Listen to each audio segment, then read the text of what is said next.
சோத்திரம். கர்த்தருடைய பரிசுத்த சோத்திரம். உங்கள் அனைவருக்கும் இந்த காலவெளியிலே எனது மனமார்ந்த நன்றியை தெரிவித்துக் கொள்கிறேன். நீதிமொழிகள் 10வது அதிகாரம் 6வது வசனத்தை நாம் தியானிக்கலாம். நீதிமான்களுடைய சிரசின் மேல் ஆசீர்வாதங்கள் தங்கும் என்று வேதம் சொல்கிறது.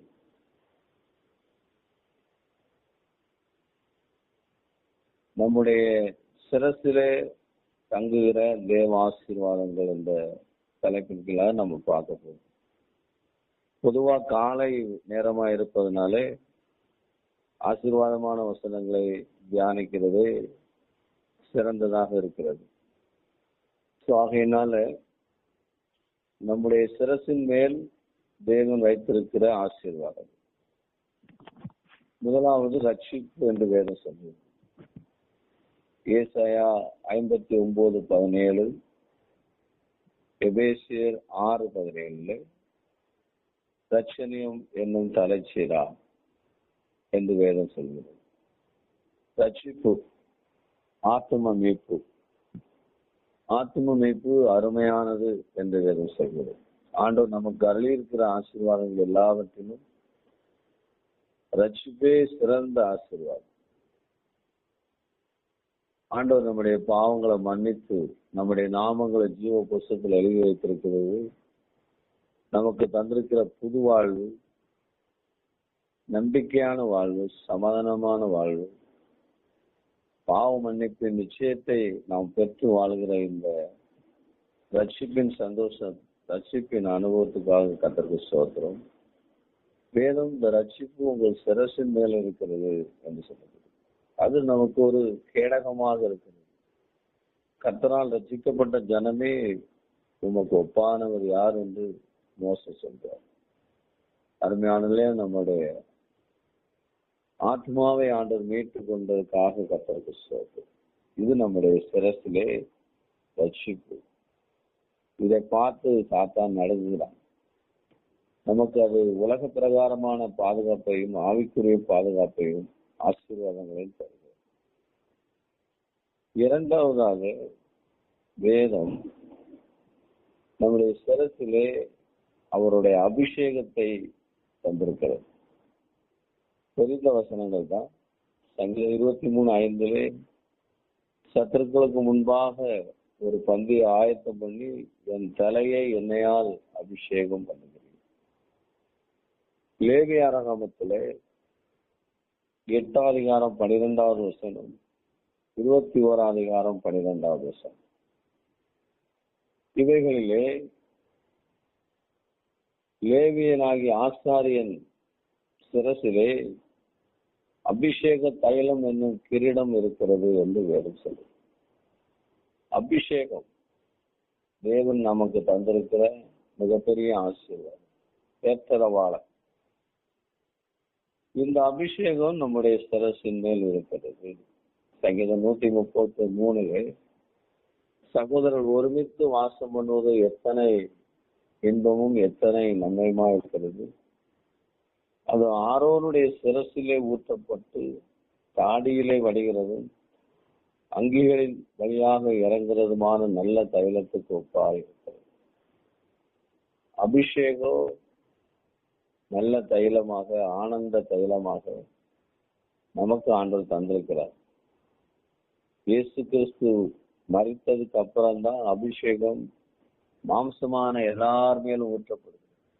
அதற்கு முன்பாக அபிஷேகம் என்பது பிரதானமாக 3 குரூப்புகளுக்கு தான் கிடைச்சு. அது ராஜாக்கள், ஆசாரியர்கள், தீர்க்கதரிசிகள். ஆனா இப்போ அப்படி இல்லை. கடைசி காலத்துல மாம்சமான யாவர் மேலும் பரிசுத்த ஆவியை தேவன் ஊற்றி கொண்டிருக்கிறார்.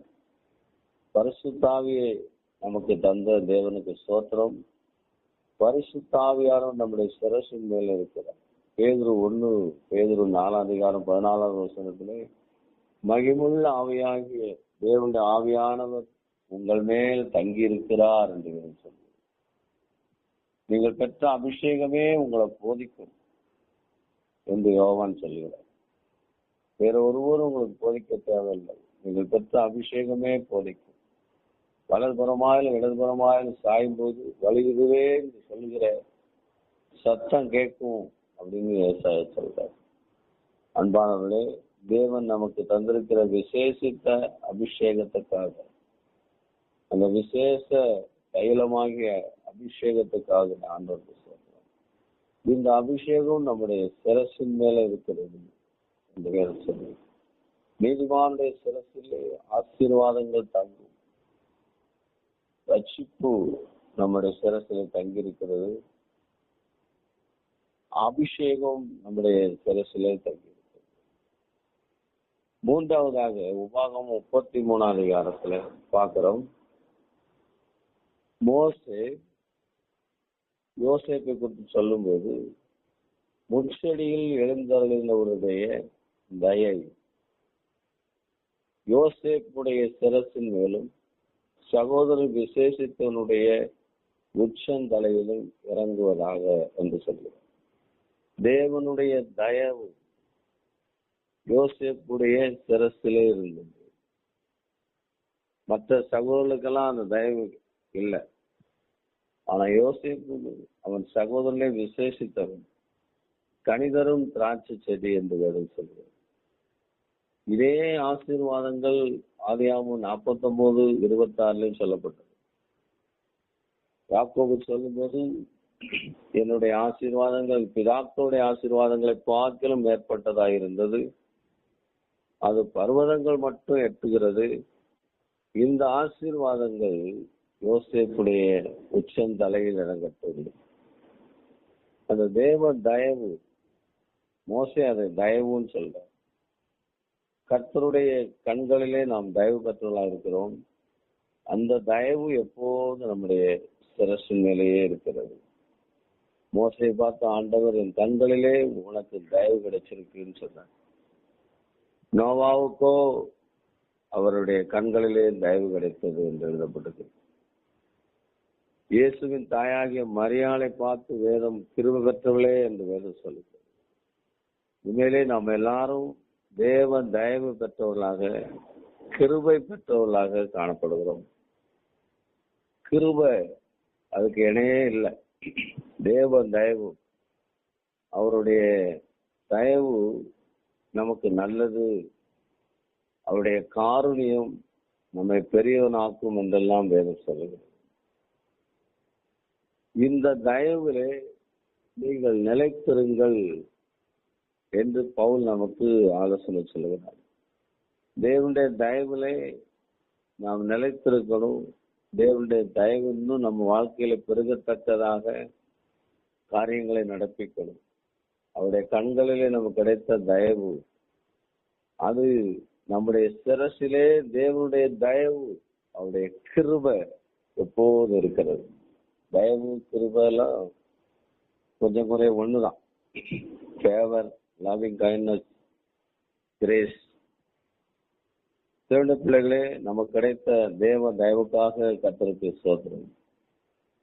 இந்த தயவு நம்முடைய வாழ்க்கையில தொடர்ந்து பெருகணுமானால் இதை போல சோத்திரங்களை பெருக செய்யும். சோத்திரத்தினாலே கிருபை பெறுகிறது. தாழ்வுகளுக்கு கிருபை பெறுகிறது. அதிகாலையிலே ஆண்டவரை தேடுகிற வாழ்க்கையில கிருபை பெறுகிறது. இந்த தயவு நம்முடைய சிரசிலே தேவன் வைத்திருக்கிறார். அதுக்காக ஆண்டவருக்கு ஸ்தோத்திரம். நான்காவதாக நீதிமொழிகள் 11ஆம் அதிகாரம் 26வது வசனத்திலே, தானியங்களை விற்கிறவனுடைய சிரசிலே ஆசீர்வாதம் தங்கிறதா சொல்லப்பட்டது. உதார குணமுள்ள ஆத்மா செழிக்கும். எவன் தண்ணீர் பாய்ச்சுகிறானோ அவனுக்கு தண்ணீர் பாய்ச்சப்படும். தானியத்தை கட்டி வைத்திருக்கிறவன ஜனங்கள் சபிப்பார்கள். விற்கிறவனுடைய தலையின் மேல் ஆசீர்வாதங்கள் தங்கும். அந்த தானியம் அப்படிங்கிற சுவிசேஷமா நம்ம எடுத்துக்கொள்ளலாம். இந்த சுவிசேஷத்தை நாம மற்றவர்களுக்கு சொல்ல சொல்ல அதன் மூலமாக கர்த்தருடைய ஆசீர்வாதங்கள் நம்முடைய வாழ்க்கையில பெறுகிறது. தானியத்தை யோசேப்பு இல்லாத எல்லா ஜனங்களுக்கும் கொடுத்து விற்றார். யோசேப்பு சுற்றுப்புறத்து நாடுகள்ல இருந்து வந்த தானியம் இல்லாமல் தவித்து வந்த எல்லாருக்கும் அந்த தானியத்தை விற்றார். அது மூலமா அவருக்கு உயர்ந்த பதவியை ராஜா கொடுத்தார். அன்பான தேவ பிள்ளைகளே, நாமும் கூட நெகேமியா சொல்வது போல ஒன்றுமில்லாதவர்களுக்கு பங்குகளை அனுப்புங்க. நல்லா சாப்பிடுங்க, திருப்தியா இருங்க, ஆனா ஒன்றுமில்லாதவங்களுக்கு பங்குகளையும் அனுப்புங்க. நம்ம கொடுக்கிறது மூலமாக கர்த்தர் நம்மை ஆசீர்வதிக்கிறார். நம்ம எவ்வளவா தேவனுடைய சுவிசேஷத்துக்காக, ராஜ்யத்துக்காக, மிஷனரி பணிக்காக நம்ம உதவ முன் வருகிறோமோ அதற்கு ஏற்றாற் போல ஆண்டவர் நம்மை நிச்சயமாய் ஆசீர்வதிப்பார். விற்கிறவன் தலையின் மேலே ஆசீர்வாதங்கள் தங்கும். சுவிசேஷத்தை எல்லா ஊழியங்களை பார்க்கலும் சுவிசேஷத்தை நேரடியாக களத்திலே சொல்லுகிறவர்களுக்கு தான் அதிக ஆசீர்வாதம் இருக்கு நான் எப்பவுமே நம்புவேன்.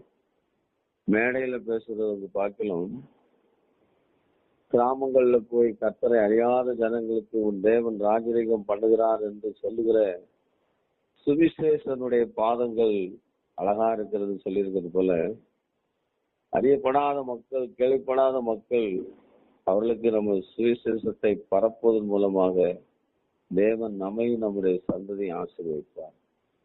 நம்ம மிஷனரி பணி கொடுக்கும் போது இந்த காரியத்தை நம்ம மறைமுகமா செய்கிறோம். நேரடியா போய் சொல்லாட்டாலும் சொல்லுவர்களுக்கு நாம் உதவி செய்கிறதுனால நாமும் நம்முடைய சந்ததி ஆசீர்வதிக்கப்படும். கர்த்தருடைய ஆசீர்வாதம் நம்முடைய சரசிலே காணப்படும். முடிவாக சங்கீதம் 21:3 இது இயேசு கிறிஸ்துவுக்கு சொல்லப்பட்டிருக்கு.